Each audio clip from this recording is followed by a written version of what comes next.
Assalamualaikum warahmatullahi wabarakatuh. Nama saya Rabiatul Azimah binti Ahmad.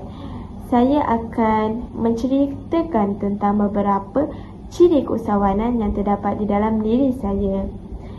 Saya bersekolah di Sekolah Menengah Agama At-Tarbiyah Al-Islamiyah Batu Pahat. Kemudian saya menyambung pengajian saya di Universiti Teknologi Malaysia UTM. Semasa saya bersekolah, saya banyak menyertai pelbagai aktiviti seperti contoh memanah, bola jaring dan pingpong. Dengan menyertai pelbagai aktiviti tersebut, saya menjadi berkeyakinan diri, yakin dan bertanggungjawab. Habis saja saya sekolah menengah, saya ada menjual produk, iaitu saya menjual kerepit nancos. Dengan menjual kerepit nancos, ia mendidik diri saya untuk lebih bertanggungjawab dan mencari cara untuk menjual produk tersebut dengan disukai oleh orang ramai. Dengan menjual kerepit nancos, saya menjadi seorang yang bertanggungjawab, kerana apabila saya menjual kerepit nancos, saya bertanggungjawab daripada permulaan sehingga pengakhiran. Sebagai contoh, apabila saya mendapat order ataupun customer yang menerima tempahan saya akan membuatnya dengan sebaik mungkin dan saya bertanggungjawab untuk menghantarnya dengan baik dan supaya pelanggan saya mendapat barang saya dengan barang yang terbaik dan ia akan disukai oleh orang ramai.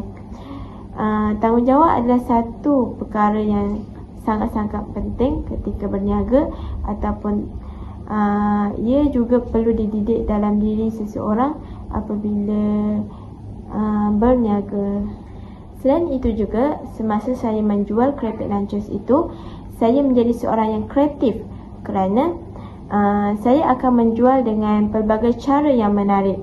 Sebagai contoh, saya akan membuat poster-poster yang menarik dan saya akan menyiarkan di pelbagai media sosial untuk tontonan ramai dan saya akan mencari pelbagai idea di mana-mana tempat, sebagai contoh platform-platform yang menjual barang-barang ataupun produk-produk yang menjadi tarikan orang ramai.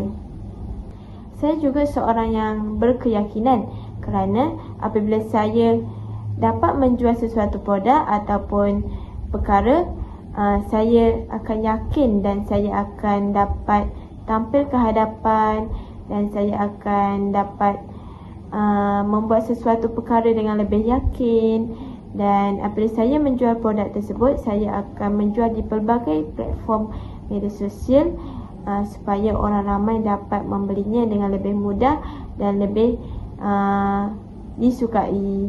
Kesimpulannya, pengalaman yang saya dapat daripada saya menjual kerepit nancos dan saya menyertai pelbagai aktiviti dalam sekolah tersebut telah mendidik diri saya untuk lebih berkeyakinan, lebih bertanggungjawab dan lebih dapat mengurus masa dengan lebih cekap dan optimis. Oleh itu, apabila saya menyertai aktiviti-aktiviti tersebut, ia mendidik diri saya untuk lebih berkeyakinan pada masa hadapan. Itu saja.